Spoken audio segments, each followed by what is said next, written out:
Inscreva-se no canal Linha de Divisa, deixe seus comentários e acione as notificações.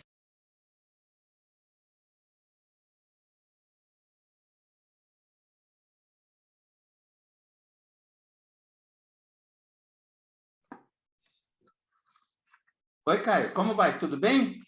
Tudo bem. Beleza. Quero agradecer você ter aceitado o meu convite para a gente prosear, bater papo aí. Vamos conversar sobre muitas coisas. Vamos falar sobre o seu canal, sobre o meu canal, sobre um pouquinho de filosofia, um cadinho de cada coisa. Eu que agradeço aí o convite. Vamos lá. Ok. Quando eu troquei as primeiras mensagens pelo WhatsApp com você, na verdade, você me perguntou como surgiu o meu interesse pela filosofia. Eu já comentei com você na prosa prévia, mas eu gosto sempre de falar para todo mundo que assiste o meu canal aí, entender o contexto do canal Linha de Divisa e quem é o Deodato. Estou sempre falando um pouquinho sobre mim e depois a gente vai proseando. Como é que surgiu o meu interesse pela filosofia? Não foi, Caio, especificamente pela filosofia. E muito, mas não só. Eu sou engenheiro civil e moro aqui em Barão Geraldo. Você conhece Barão aqui, é onde fica a Universidade Estadual de Campinas, mas eu moro no final de Barão Geraldo, no meio do mato. Como mineiro que sou, tendo onde eu moro, no meio do mato, fogão a lenha, e internet, onde eu possa prosear com todo mundo em todo lugar, para mim está ótimo. E eu ficava andando aqui pelas ruas do distrito, aqui de Barão, né? É um distrito, para quem não conhece, que fica a 20 quilômetros do centro da cidade e onde está localizada a Unicamp. Eu ficava andando lá, tomando cafezinho, tomando um chopinho de noite, né? Como o Caio falou para mim na prosa prévia, de dia café, de noite o chopinho. E eu ficava perguntando para os pesquisadores, eventualmente mestrandos, doutorandos ou orientadores que vinham para a Unicamp, ou já trabalhavam aqui, ou vinham para a Unicamp, Caio, para desenvolver suas pesquisas, ou sei lá. Então, vinha do Brasil inteiro, vinha de fora, e eu estava sempre perguntando pelas pesquisas, com uma curiosidade bem mineira mesmo, sabe? Eu costumo falar que o mineiro gosta de política e economia, e história e filosofia, porque é curioso. Mas então foi assim que surgiu. Um dia eu resolvi fazer o seguinte, já que eu fico batendo papo, proseando, eu vou trazer isso para o canal, eu vou criar um canal e vou bater papo. Foi assim que eu cheguei na filosofia. Mas antes, Caio, eu fui entrevistar a primeira vez. Quem entrar no meu canal vai ver lá as imagens mal feitas, no comecinho, com um som não muito bom. Dois caras, um era mestre, o outro era doutor em ciências da religião.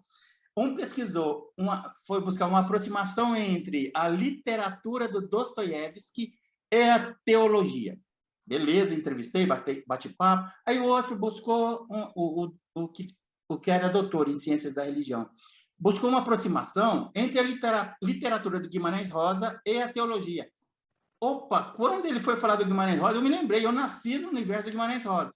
Tá, mas aí na prosa eles começaram a falar do impacto da filosofia, de pensadores diferentes, e eu pedi para eles me sugerirem alguns nomes de filósofos. E aí não parou mais, cara. Eu fui para filosofia antiga, para medieval, para contemporânea, não parou mais. Então, a propósito do meu canal, eu ouvi todos e todas o tempo todo. Então é isso. Assim, respondendo a pergunta que você tinha feito para mim. Eu queria comentar uma coisa com você. Um desses meus amigos que eu entrevistei, tá todo mundo virando meu amigo, né? Acaba virando amigo meu aí depois.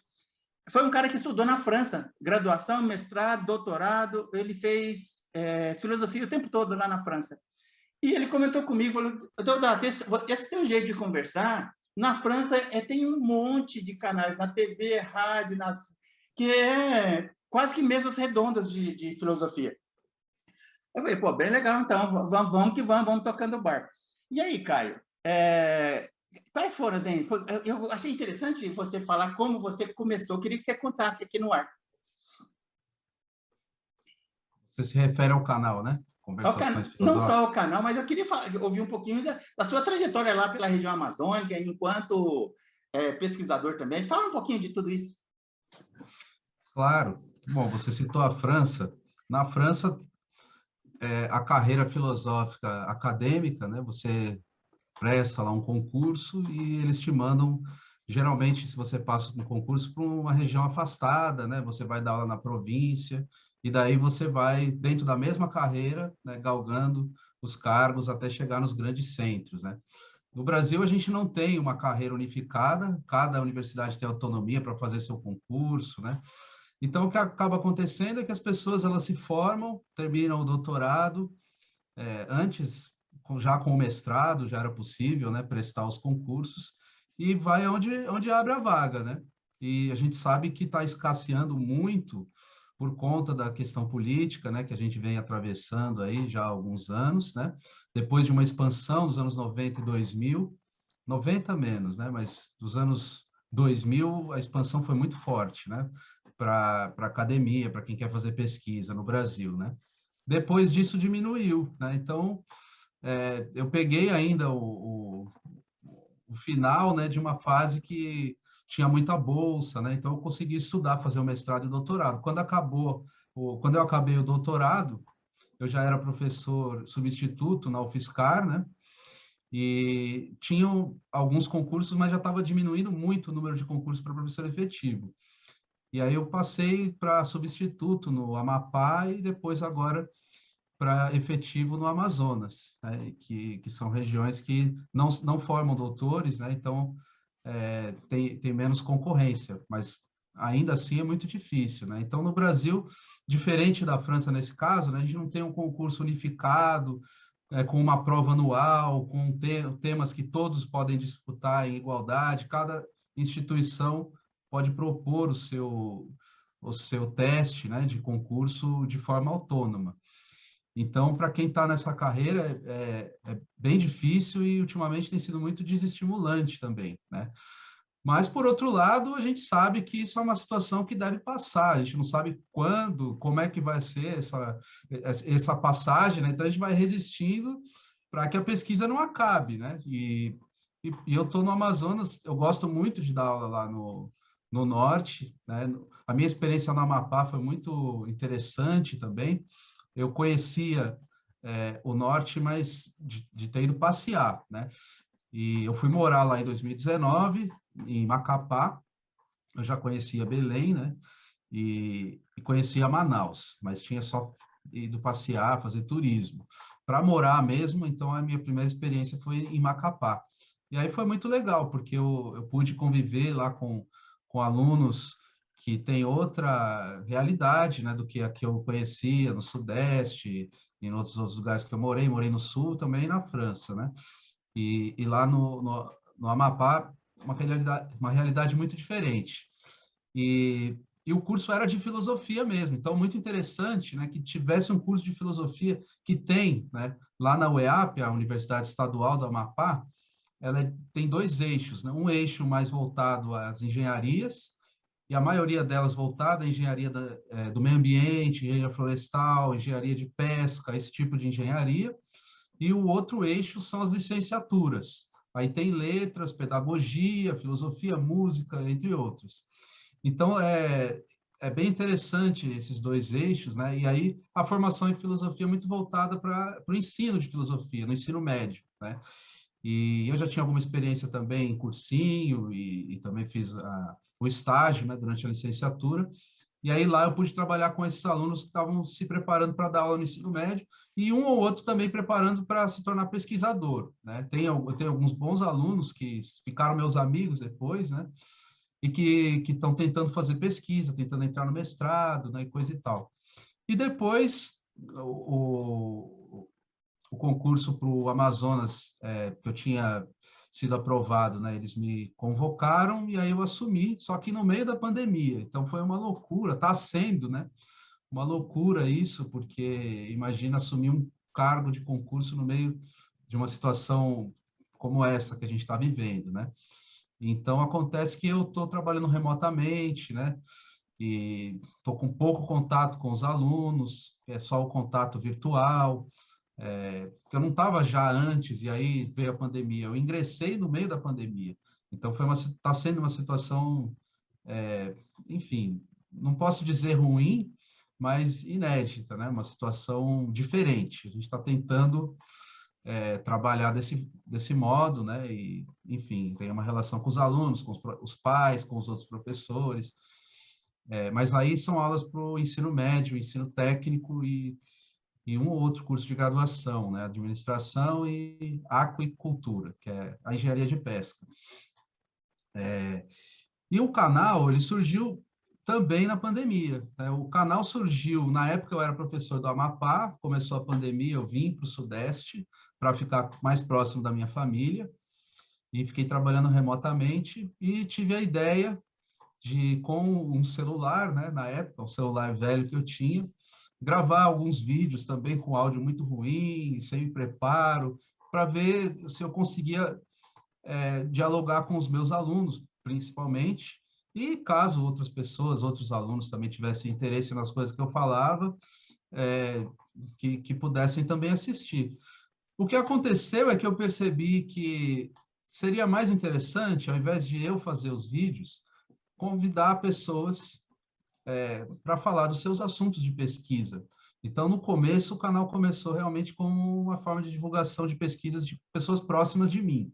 Só que isso cresceu, né, na pandemia, eu comecei a me dedicar bastante a esse trabalho e comecei a fazer uma agenda de chamar pesquisadoras e pesquisadores de todo o país e também de fora do país. E aí eu acabei estabelecendo alguns critérios para convidar as pessoas, né?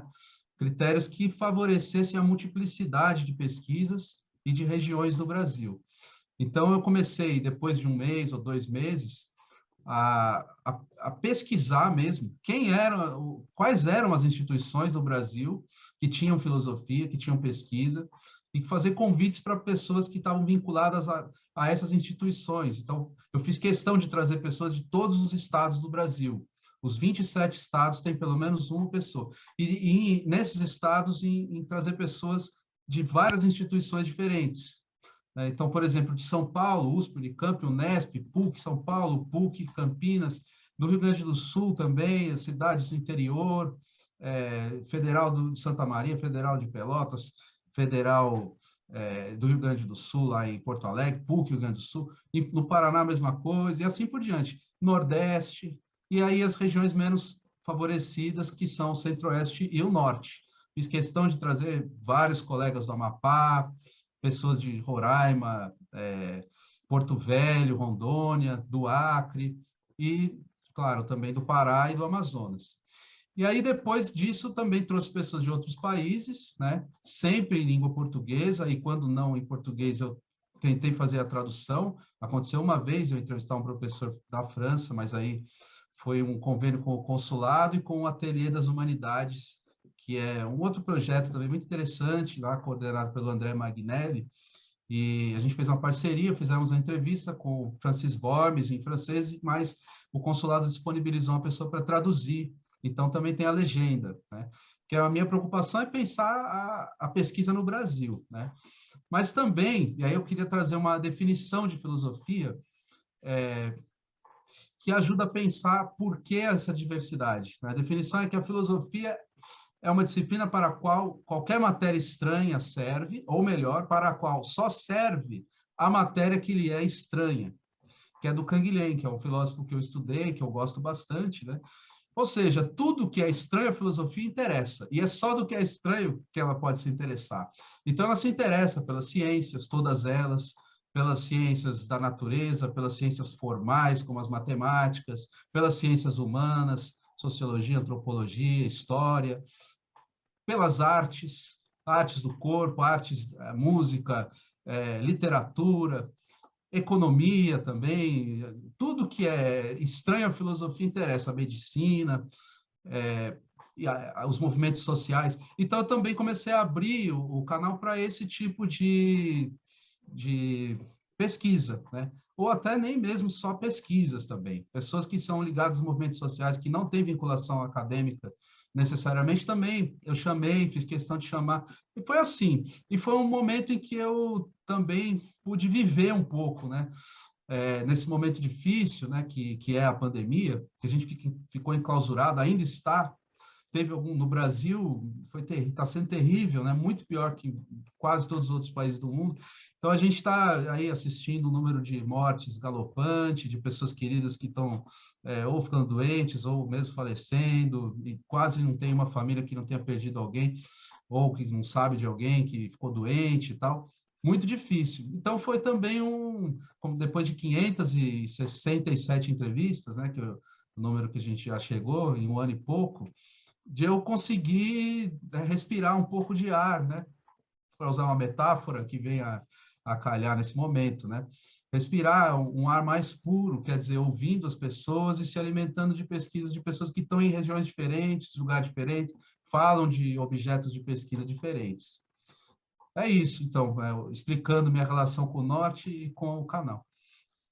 Mas olha que interessante, você sabe que dá um trabalho danado ficar editando tudo, mas assim, eu tenho feito com prazer enorme, e a multiplicidade de visões, de pesquisas em áreas diferentes, é uma coisa fascinante.